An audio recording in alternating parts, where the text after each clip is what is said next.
अगर हम अपने दिल्ली शहर की जब हम बात करते हैं तो हम दिल्ली शहर को अक्सर भारत की राजधानी के अलावा भारत का अपराध राजधानी करके भी अक्सर लोग बोलते हैं। इंग्लिश में कहते हैं कि क्राइम कैपिटल ऑफ इंडिया।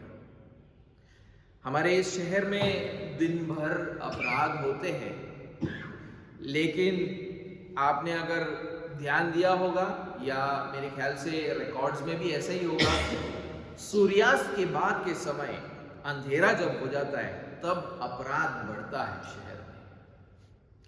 जब अंधेरा हो जाता है तो आप देखते हो कि ज्यादा लोग शराब पीकर रोड पर निकलते हैं, गाड़ी चलाते हैं। रात को लोगों को लगता है कि अगर ट्रैफिक रूल तोड़ दिया तो हम छूट जाएंगे, कोई हमें पकड़ने वाला नहीं है, कोई पुलिस वाला खड़ा नहीं है तो हम बच जाएंगे। तेज गति से गाड़ी दौड़ाते हैं, किसी भी रूल्स का पालन नहीं करते हैं। अक्सर रात को स्त्रियों के विरुद्ध हिंसा बढ़ जाता है, खासकर ऐसे रास्तों और गलियों में जहां पर कोई स्ट्रीट लाइट नहीं लगा होता है, वहां पर भी स्त्रियों के विरुद्ध हिंसा बढ़ जाता है। कहने का मतलब है अंधकार हमारे भीतर के सबसे बुरे व्यक्ति को उजागर करता है। अंधकार जब होता है, हमारे भीतर का जो सबसे बुरा व्यक्ति होता है वो उजागर होता है।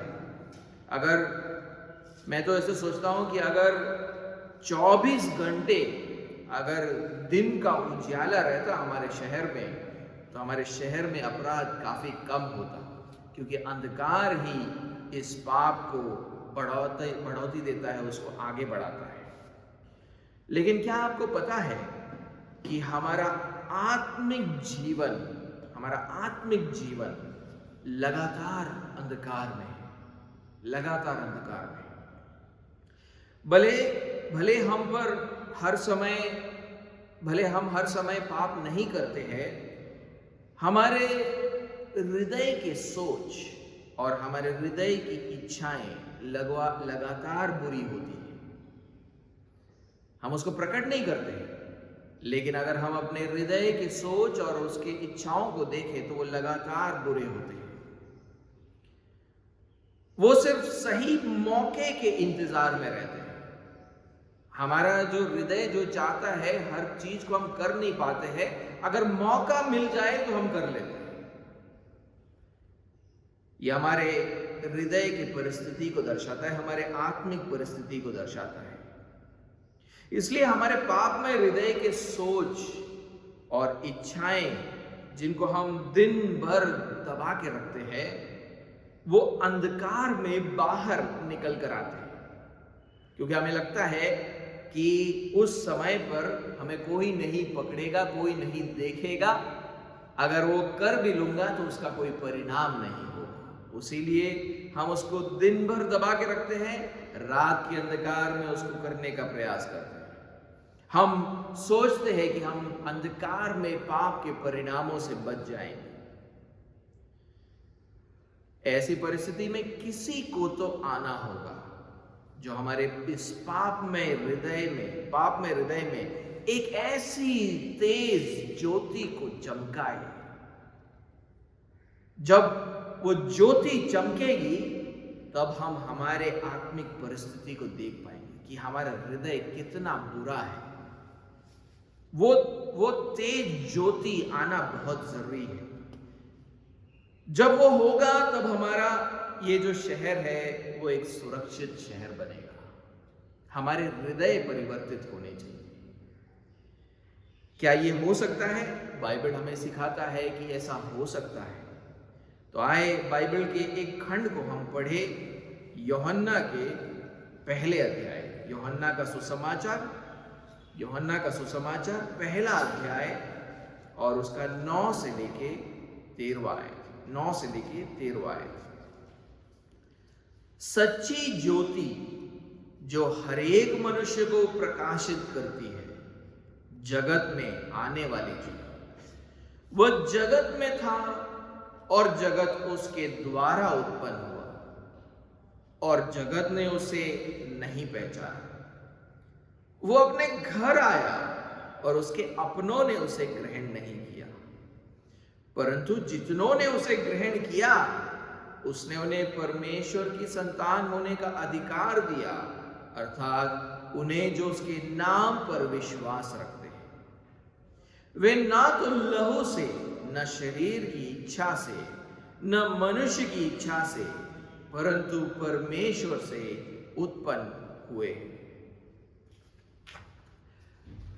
अगर आप बाइबल के इस नए नियम के पहले 4 किताबों को देखें, वो यीशु के जन्म, उसके जीवन, उसकी शिक्षाएं, उसकी मृत्यु, उसके पुनरुत्थान का वर्णन करते हैं।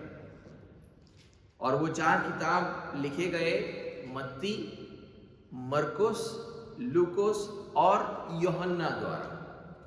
और उनमें से मत्ती और लूका एक बड़ा भाग यीशु के जन्म के बारे में बताने के लिए अलग करते हैं। लेकिन यूहन्ना जो इस किताब का लेखक है, जिसमें से हमने पढ़ा, वो ज्यादा जगह यीशु के जन्म को नहीं देता है, लेकिन अपने ही एक अनोखे तरीके से वो क्रिसमस का वर्णन यहां पर करता है। वो 9वें आयत में कहता है, वहां पर पहले आयत में ही, सच्ची ज्योति जो हर एक मनुष्य को प्रकाशित करती है जगत में आने वाली थी। यहां पे यूहन्ना यीशु मसीह को सच्ची ज्योति बताता है। क्यों यीशु को सच्ची ज्योति बताया गया है? अगर आप ध्यान दोगे, कुछ ही आयतों पहले 4थे आयत में उसने कहा था, उसमें जीवन था और वो जीवन मनुष्यों की ज्योति थी। फिर से कहूंगा, उसमें जीवन था और वो जीवन मनुष्यों की ज्योति थी। यूहन्ना के अनुसार यीशु में जीवन था और वो जीवन ज्योति को उत्पन्न करता है। जीवन ज्योति को उत्पन्न करता है और वो इस जगत में इसलिए आया ताकि वो हम सब पर उस ज्योति को चमकाए। क्यों? क्योंकि हमारे अंदर कोई ज्योति नहीं है, हमारे अंदर सिर्फ अंधकार है। और सिर्फ अंधकार है क्योंकि हमारे अंदर कोई जीवन नहीं है, हमारे अंदर सिर्फ मृत्यु कार्य कर रहा है। क्योंकि मृत्यु कार्य करता है हमारे अंदर अंधकार है। हम ज्योति उत्पन्न नहीं कर पाते, मृत्यु हमारे अंदर कार्य करता है और इसलिए हम हर दिन मृत्यु के नजदीक जाते हैं। आखिर में हर मनुष्य मृत्यु पाएगा और उसका नाश होगा। हमारे पाप के कारण मृत्यु ने इस जगत में प्रवेश किया। तो हम पूछे कि ये मृत्यु हमारे अंदर कहां से आई? पाप के कारण आया। जब मनुष्य ने पाप किया तो उसके अंदर मृत्यु कार्य करने लगा। उसीलिए बाइबल कहता है रोमियो के 5वें अध्याय 12वें आयत में, इसलिए जैसे एक मनुष्य के द्वारा पाप जगत में आया और पाप के द्वारा मृत्यु आई, और इस रीति से मृत्यु सब मनुष्यों में फैल गई क्योंकि सबने पाप किया। पाप के कारण मृत्यु सारे मानव जाति में फैल गया। इस जगत में अगर कोई बच्चा पैदा होता है तो वो आत्मिक रीति से मरा हुआ पैदा होता है और हर दिन वो शारीरिक मृत्यु की ओर बढ़ता जाता है। वो जब पैदा होता है शारीरिक जीवन तो है, लेकिन उसकी आत्मा आत्मिक जीवन जो है वो मरा हुआ पैदा होता है, क्योंकि पाप के कारण उसके अंदर मृत्यु कार्य कर रहा है। क्योंकि वो आत्मिक रीति से मरा हुआ है, तो क्या होता है, जब कोई आत्मिक रीति से मरा हुआ होता है तो क्या होता है, वो चरित्र से ही पापमय होता है। आत्मा से ही सारी भलाई, अच्छाई, धार्मिकता उत्पन्न होती है। अगर आत्मा ही मरी हुई है तो क्या उत्पन्न होगा, सिर्फ पाप उत्पन्न होगा। ये जगत जो पापी मनुष्यों से भरा हुआ है, वो आत्मिक अंधकार का एक क्षेत्र है। हमारी ये जो दुनिया है वो आत्मिक अंधकार का क्षेत्र है, आत्मिक अंधकार का राज्य है। और जब तक कोई आत्मिक ज्योति इस अंधकार को चीर कर ना आए, हमें पता ही नहीं चलता है कि हम चरित्र से कितने पापमय हैं। हमें लगता है कि हम अच्छे लोग हैं, जबकि हम तो बहुत बुरे लोग हैं। हमें लगता है कि हम स्वर्ग जा रहे हैं, जबकि हम तो नरक की ओर जा रहे हैं। हमें उस ज्योति की सख्त जरूरत है जो हमारे आत्मिक अवस्था को हम पर प्रकट करे। जब तक वो नहीं आएगा तब तक हमें पता ही नहीं चलेगा कि हम इतने पापमय हैं। ताकि हम पापों से पश्चाताप करें और उद्धार के लिए परमेश्वर पर विश्वास करें। और वो ज्योति यीशु मसीह के द्वारा हम तक पहुंचा। उसीलिए यूहन्ना कहता है कि वो ज्योति है।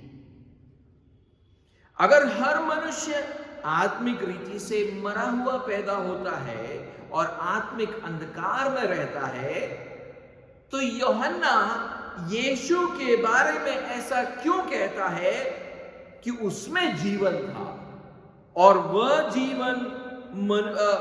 जीवन मनुष्यों की ज्योति था? क्यों ऐसा? यीशु मसीह में जीवन और ज्योति क्यों है? क्योंकि यीशु परमेश्वर का पुत्र है जो स्वर्ग से आया। वो पृथ्वी में उत्पन्न नहीं हुआ, वो स्वर्ग से आया और उसने मनुष्य का रूप धारण किया।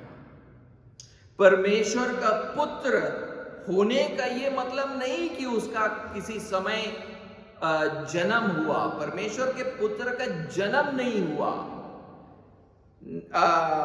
ना ही उसकी उत्पत्ति तो परमेश्वर पिता में है। पिता से पुत्र उत्पन्न हुआ। उसका मतलब क्या है? जैसे परमेश्वर पिता चरित्र से अनंत है, उसकी कोई शुरुआत नहीं, उसका कोई अंत नहीं, जैसे वो चरित्र से अनंत है, जो पुत्र उससे उत्पन्न होता है वो भी उसके जैसा अनंत है। क्योंकि वो अनंत है, उससे उत्पन्न होने वाला पुत्र भी अनंत है। पिता, पुत्र और पवित्र आत्मा तीन व्यक्ति है, लेकिन मिलकर एक परमेश्वर है। तीनों ही पूरी तरीके से परमेश्वर है। पिता भी पूरी तरीके से परमेश्वर है, पुत्र भी पूरी तरीके से परमेश्वर है, पवित्र आत्मा भी पूरी तरीके से परमेश्वर है। और सामर्थ्य में तीनों एक बराबर है और चरित्र से तीनों अनंत है। उनमें से किसी ने भी पाप नहीं किया, इसलिए उनमें जीवन और ज्योति है। क्योंकि मैंने कहा पाप से मृत्यु आई, क्योंकि परमेश्वर में कोई पाप नहीं है, उनमें जीवन, और वो जीवन के कारण वो ज्योति उत्पन्न करते हैं। इसलिए यूहन्ना परमेश्वर के पुत्र को सच्ची ज्योति बताता है। इस जगत में बहुत से झूठी ज्योतियां हैं। ये वो लोग हैं जो अपने आप को आत्मिक रीति से जीवित और प्रकाशित बताते हैं, लेकिन वो झूठे हैं। सच्चा जीवन और ज्योति सिर्फ स्वर्ग से आ सकता है। ये जगत तो मरा हुआ है और अंधकार में पड़ा हुआ है। सच्चा जीवन और ज्योति इस जगत में तब आया जब परमेश्वर का पुत्र मरियम के गर्भ में उत्पन्न हुआ। जो परमेश्वर था उसने मानव रूप लिया और क्रिसमस के दिन पर उसका जन्म हुआ। यूहन्ना हमारे 10वें आयत में, हमारे खंड की 10वें आयत में कहता है, वो जगत में था और जगत उसके द्वारा उत्पन्न हुआ और जगत ने उसे नहीं पहचाना। फिर से कहूंगा, वो जगत में था और जगत उसके द्वारा उत्पन्न हुआ और जगत ने उसे नहीं पहचाना। यीशु ने जिस जगत को बनाया उसी जगत ने उसे नहीं जाना। फिर भी यीशु ने जिस जगत को बनाया उसी जगत में वो आया, फिर भी उस जगत ने उसे नहीं पहचाना। उन्होंने ये नहीं समझा कि वो परमेश्वर है और जो उन्हें इस जगत के आत्मिक अंधकार से बचाने आया था, उन्होंने ये नहीं समझा। इससे हमें पता चलता है कि ये जगत कितने घोर आत्मिक अंधकार में फंसा हुआ है। वो अपने ही सृष्टिकर्ता को पहचान नहीं पाता है। जिन हाथों ने उसे बनाया उसी को नहीं पहचानता है। और यह भी सच है कि सिर्फ यीशु मसीह की पहचान से ही वो आत्मिक जीवन और ज्योति नहीं पा सकते, बल्कि उसको ग्रहण करना भी जरूरी है। उसीलिए यीशु प्रार्थना करता है परमेश्वर पिता से, और अनंत जीवन ये है कि वे तुझ एकमात्र सच्चे परमेश्वर को और यीशु मसीह को जिसे तूने भेजा है जाने। अगर हम जो आत्मिक रीति से मरे हुए हैं, अगर हमको नया जीवन चाहिए, नया आत्मिक जीवन चाहिए, तो सिर्फ यीशु मसीह को जानने से आ सकता है, पहचानने से आ सकता है। उसके अलावा और कोई रास्ता नहीं। यीशु मसीह यहां पर कहते हैं, यूहन्ना का 17वां अध्याय 30 आयत में कहता है, अनंत जीवन ये है कि वे तुझ एकमात्र सच्चे परमेश्वर को और यीशु मसीह को जिसे तूने भेजा है उसको जाने। आप जब यीशु मसीह को जानोगे, उसको पहचानोगे, तब मृत्यु चली जाएगी और आपके अंदर नया जीवन, आत्मिक जीवन उत्पन्न होगा। अगर हमें आत्मिक जीवन पाना है तो हमें यीशु मसीह को जानना होगा, पहचानना होगा। लेकिन मैंने जैसे कहा, सिर्फ जानना पहचानना काफी नहीं है, उसे ग्रहण भी करना होगा। लेकिन इस जगत के नैतिक भ्रष्टता को आप देखें।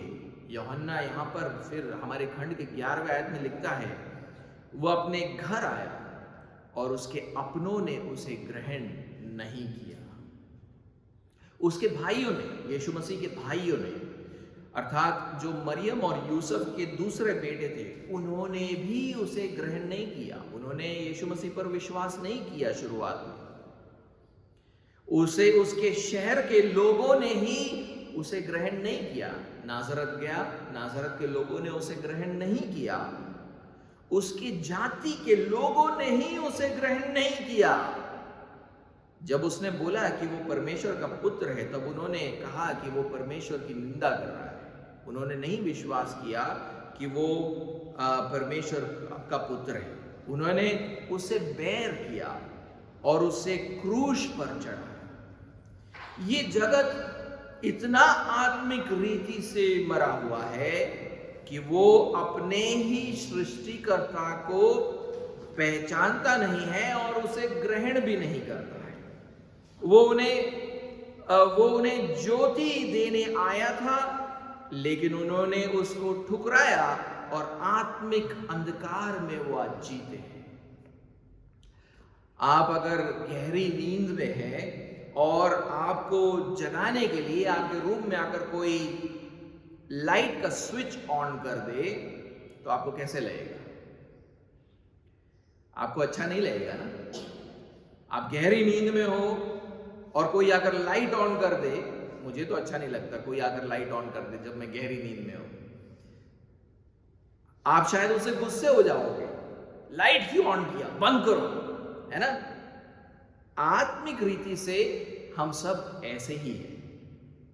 अगर जीवन भर हम आत्मिक अंधकार में ही रहे हैं तो हमें यीशु मसीह की ज्योति पसंद नहीं आएगी, हम उसको ठुकरा देंगे।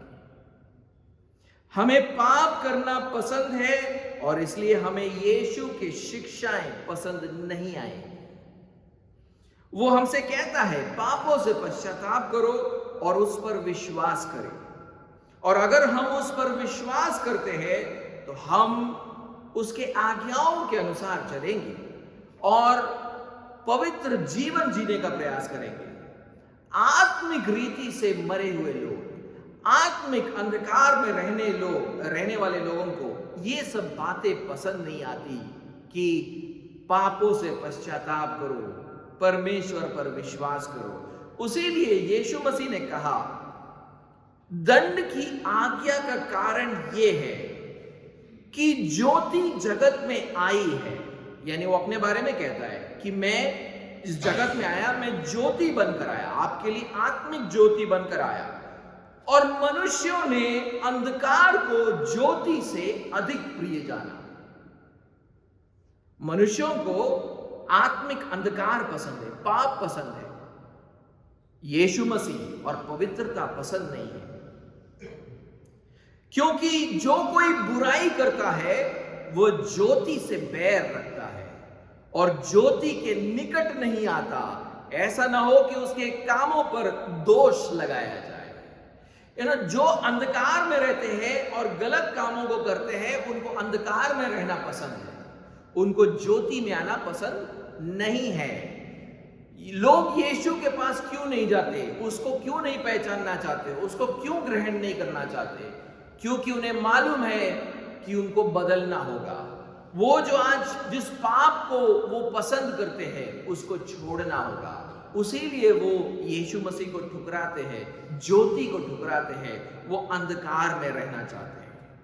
तो अगर हम यीशु को ठुकराते हैं तो हम ये कहते हैं कि हमें पाप से प्रेम है और हम बदलना नहीं चाहते। लेकिन जगत में कुछ ऐसे लोग हैं जो यीशु को पहचानते हैं और उसे ग्रहण करते हैं।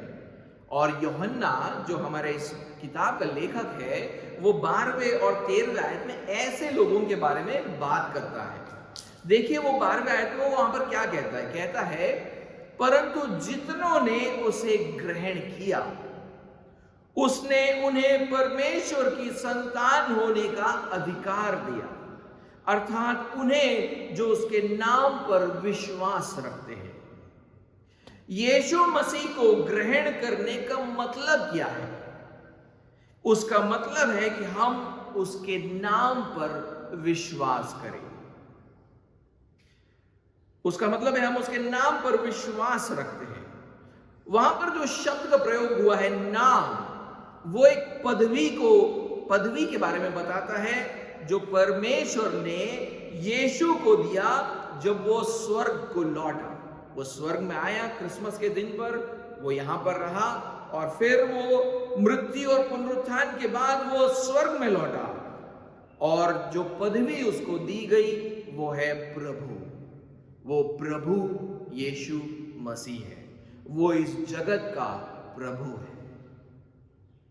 मैं बाइबल के एक और खंड से आपके लिए पढ़ना चाहूंगा। मैं फिलिपियों के किताब में से कुछ पढ़ना चाहूंगा आपके लिए। फिलिपियों को लिखा गया पत्र है वो, और देखिए वहां पर क्या लिखा है। फिलिपियों के 2 अध्याय 8 से 11 पर हम ध्यान लगाएंगे। मैं पहले 8वां आयत आपके लिए पढ़ूंगा। देखिए वहां पर क्या लिखा है। और मनुष्य के रूप में प्रकट होकर अपने आप को दीन किया और यहां तक आज्ञाकारी रहा कि मृत्यु, हां क्रूस की मृत्यु भी सह ली। मनुष्य के रूप में प्रकट होकर परमेश्वर के पुत्र यीशु ने सिद्धता से परमेश्वर पिता की आज्ञाओं का पालन किया। उसने वही किया जो उसके पिता ने उससे कहा था। उसके पिता ने जिस कार्य के लिए उसको भेजा था उसको उसने पूरा किया। परमेश्वर ने उसे जगत में इसलिए भेजा था ताकि वो हमें मृत्यु और इस आत्मिक अंधकार से बचा सके। यीशु मसीह ने ये कैसे किया? जब यहूदी लोगों ने और उस समय के रोमी शासकों ने उसे क्रूस पर चढ़ाया, तब परमेश्वर ने अपना क्रोध अपने ही पुत्र यीशु मसीह पर उंडेला। परमेश्वर हमारे पापों के कारण क्रोधित था। परमेश्वर हमारे पापों के कारण क्रोधित था, लेकिन उन्होंने वो क्रोध किस पर उंडेला? यीशु पर उंडेला, हम पर नहीं उंडेला। यीशु ने हमारे दंड को अपने ऊपर उठा लिया। परमेश्वर के अनंत पुत्र ने हमारे अनंत दंड को सहा। उस क्रूस पर उस दिन वही हुआ। जिस दंड को हम नहीं सह सकते थे उसको उसने सहा और फिर वो क्रूस पर हमारे जगह पर मरा। पिता ने अपने ही पुत्र का बलिदान दिया ताकि वो हमारे पापों को क्षमा करे और हमें आत्मिक मृत्यु और अंधकार से छुड़ा ले। जब तक हमारे पाप क्षमा नहीं हो जाते, परमेश्वर की ओर से कोई आशीष नहीं आ सकती। इसीलिए उसने अपने पुत्र को भेजकर उस क्रूस पर हमारे पापों का दाम चुकाया। उसने हमारे दंड को उठाया। और क्योंकि यीशु मसीह ने हमारे पापों का दंड सहा, परमेश्वर हमारे पापों को क्षमा करता है और हमें इस आत्मिक मृत्यु और अंधकार से बचाता है। उसके इस सिद्ध आज्ञाकारिता के लिए परमेश्वर ने अपने पुत्र को जगत का प्रभु बनाया। उनके आज्ञाकारिता को सही ठहराने के लिए परमेश्वर ने उसे मृत्यु से जिलाया। वो क्रूस पर मरा, तीसरे दिन उसको मृत्यु से जिलाया गया, उसे स्वर्ग में लेकर आया गया। परमेश्वर ने उसे अपने दाहिने ओर बैठाया ताकि वो सारे जगत पर राज्य कर सके। परमेश्वर ने इस जगत पर राज्य करने का अधिकार अपने पुत्र यीशु मसीह को दिया है। फिर देखिए 9वें आयत से 11वें आयत में वहां पर क्या लिखा है? तो उसने जो भी किया, हमारे लिए जो बलिदान किया, और फिर उसके बारे में लिखा है, इस कारण यानी उस बलिदान के कारण परमेश्वर ने उसको अति महान भी किया और उसको वो नाम दिया जो सब नामों में श्रेष्ठ है, कि जो स्वर्ग में और पृथ्वी पर और पृथ्वी के नीचे है वे सब यीशु के नाम पर घुटना टेके और परमेश्वर पिता की महिमा के लिए हर एक जीव अंगीकार कर ले कि यीशु मसीह ही प्रभु है। क्योंकि वो जगत का प्रभु है, यीशु मसीह जगत का प्रभु है, उसका नाम सब नामों में श्रेष्ठ है। तो उसके नाम पर विश्वास करने का मतलब यह है कि हम ये अंगीकार करते हैं कि यीशु मसीह मेरा प्रभु है। और अगर आप विश्वास करते हैं कि वो आपका प्रभु है, तो वो आपको नया जीवन देगा, क्योंकि सारा अधिकार उसके पास है। वो आपको नया जीवन देगा और वो अपना अधिकार आपको देगा। तब आप आत्मिक रीति से मरे हुए नहीं रहते हो और आपके पास अधिकार आ जाता है कि आप इस जगत के अंधकार पर राज्य कर सको। ये जो जगत पाप से घिरा हुआ है, पाप यहां पर शासन करता है, जो पाप का अंधकार फैला हुआ है, आपके अंदर वो सामर्थ आएगा कि आप उस अंधकार पर विजय प्राप्त कर सके। आपके पास अधिकार आ जाता है। अगर परमेश्वर के पुत्र का अधिकार आपके पास है, अगर परमेश्वर के पुत्र का अधिकार आपके पास है, तो उसी लिए आप परमेश्वर के संतान कहलाए जाते हैं। उसी लिए यूहन्ना हमारे 12वें आयत में कहता है, परंतु जितनों ने उसे ग्रहण किया, उसने उन्हें परमेश्वर की संतान होने का अधिकार दिया, अर्थात उन्हें जो उसके नाम पर विश्वास रखते हैं। लेकिन विश्वासी यीशु मसीह पर विश्वास कैसे लाए? क्योंकि सारा जगत तो अंधकार में है। क्या कुछ लोग दूसरों से बेहतर है? उत्तर हमारे खंड के आखिरी आयत में आता है। यूहन्ना 13वें आयत में कहता है, वे न तो लहू से, न शरीर की इच्छा से, न मनुष्य की इच्छा से, परंतु परमेश्वर से उत्पन्न हुए हैं। इसका मतलब यह है कि परमेश्वर ने उनको ये समझने की शक्ति दी कि वो अंधकार में है, और उस अंधकार पे जीतने के लिए ये यीशु मसीह की जरूरत है। इस बात को समझने की शक्ति परमेश्वर ने उन्हें दी। अगर कोई भी प्रभु यीशु मसीह पर विश्वास लाता है, वो इसलिए नहीं है क्योंकि उसने उसकी इच्छा की, उस व्यक्ति ने उसकी इच्छा की कि चलो मैं यीशु मसीह पर विश्वास करूं और मैं अपने आत्मिक अंधकार और मृत्यु से बच जाऊं। नहीं, बल्कि परमेश्वर ने उसे विश्वास का दान दिया है। परमेश्वर उसको विश्वास का दान देता है। इसलिए वो यीशु मसीह पर विश्वास करने के द्वारा परमेश्वर के संतान बने और आज वो जगत पर विजय प्राप्त कर पाते हैं। यूहन्ना एक दूसरे और जगह पर कहता है, क्योंकि जो कुछ परमेश्वर से उत्पन्न हुआ है, जो कोई परमेश्वर से उत्पन्न हुआ है, वो संसार पर जय प्राप्त करता है, और वह विजय जिससे संसार पर जय प्राप्त होती है वो हमारा विश्वास है। परमेश्वर ने आपको विश्वास करने की काबिलियत दी, आपको यह समझाया कि आप पाप में हो, आप पाप में मृत्यु का अनुभव, आप आत्मिक मृत्यु का अनुभव कर रहे हो, आप एक अंधकार में जी रहे हो और आपको एक उद्धारकर्ता की जरूरत है। ये समझने की शक्ति परमेश्वर की ओर से आता है। मनुष्य खुद इसको कभी उत्पन्न नहीं कर सकता है, और परमेश्वर जब आपको उत्पन्न करता है या आपको वो विश्वास, आपको वो काबिलियत देता है ये समझने की, तब आप यीशु मसीह पर विश्वास करते हो। और जब आप यीशु मसीह पर विश्वास करते हो तो आपको जीवन प्राप्त होता है और आपको अधिकार प्राप्त होता है कि आप इस जगत के अंधकार के ऊपर अब राज्य कर पाओ। जब मैंने यीशु मसीह पर विश्वास किया, मेरा जीवन बदल गया। जो पाप मुझे पहले करना बहुत पसंद था, अब अचानक उन पापों से मैं घृणा करने लगा।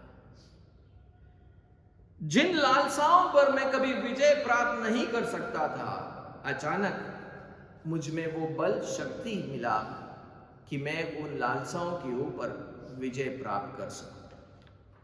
और तब मैंने ये जाना कि ये उद्धार जो मैंने पाया है वो परमेश्वर की ओर से है, क्योंकि जो मैं पहले नहीं कर पाता था, आज अगर मैं उसको कर पाता हूं, वो इसलिए है क्योंकि परमेश्वर ने वो उद्धार एक दान के रूप में हमें दिया है।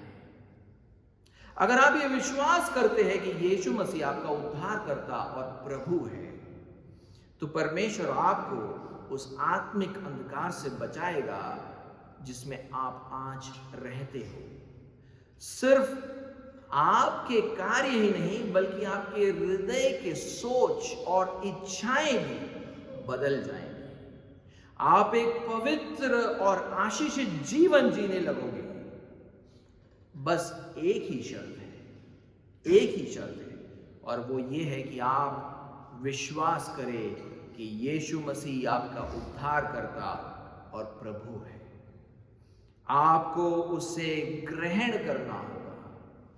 आपके जीवन में यीशु मसीह को आना होगा, तो ही क्रिसमस आपके लिए अर्थपूर्ण बन सकता है।